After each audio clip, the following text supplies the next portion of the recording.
మేమైతే వాకింగ్కి వచ్చినాం. వాకింగ్కి వస్తే వీని కోసం ఏందిరా నీకేం కావాలి? సైకిల్ చైన్ కావాలంట. ఇంటికన్నా పోన్నావు దా సైకిల్ రోడ్డు మీద సైకిల్ ఉంటుందా? సైకిల్ చైన్ ఉంటుందా? రోడ్డు మీద ఉంటుందా సైకిల్ చైన్? ఏడుంది మరి? ఇంటికి పోవాలి కదా, ఎందుకు కొడుతున్నావు? షాప్లో మరి షాప్ తెరవాలి కదా. నడు చూడండి, షాప్ ఈరోజు సండే లేట్ తెరుస్తారు.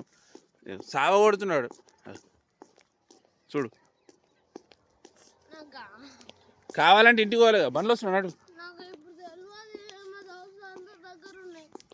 షాప్ తీయాలి కదా, మీ దోస్తుల దగ్గర ఉంటాయి.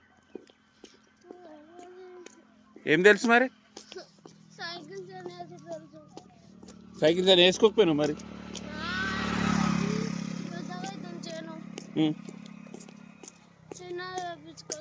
చూసినా వాళ్ళ ఫ్రెండ్స్ దగ్గర అందరి దగ్గర సైకిల్ ఉన్నాయంట, వీనికి కూడా కావన్నట. అదే ఫ్రెండ్స్ చదువుకుంటారు రాసుకుర్రు అని మనకు తెలియదు. అంటే అందరు రాసుకుంటారు, రాసుకోవా? చదివితే అందరు చదివితే చదవా?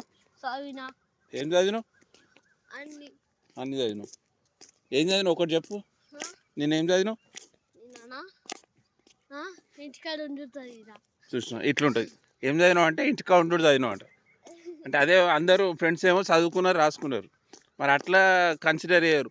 అందరి దగ్గర బండ్లు ఉన్నాయి, అందరి దగ్గర సైకిల్ ఉన్నాయి, నాకు కూడా సైకిల్ కావాలని చెప్తున్నాను. అట్లుంటుంది.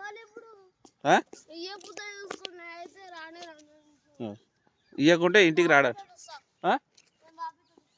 చూస్తున్నావు పోతున్నా చూడు. ఎంత దూరం పోతావు? పో మళ్ళీ ఎప్పుడైనా ఇంటికి రావాల్సిందే కదా. ఎట్లా పోతుంది, ఎట్లా రుక్కుతున్నావు?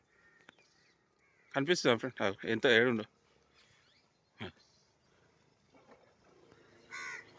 ఇట్లుంటుంది అని మెంటాలిటీ. ఫ్రెండ్స్, ఇలాంటి చిల్డ్రన్స్ మీకు కూడా ఉంటే కామెంట్ చేయండి, వీడియో షేర్ చేయండి, లేదా లైక్ చేయండి. Okay, bye.